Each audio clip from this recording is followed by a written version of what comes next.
How to create Microsoft 365 Need access to Word, Excel, Outlook, or more? Let's walk through how to create your very own Microsoft 365 account in just few steps.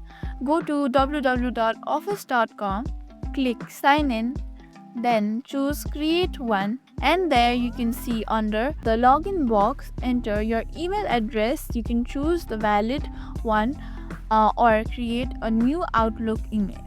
Set a strong password and follow the one screening instruction.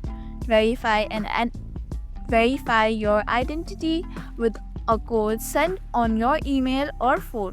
Once verified, your account is ready. Pro tip: you can use this Microsoft account for other services like OneDrive, Skype, or Xbox too. Congrats! Your Microsoft 365 journey has now begun.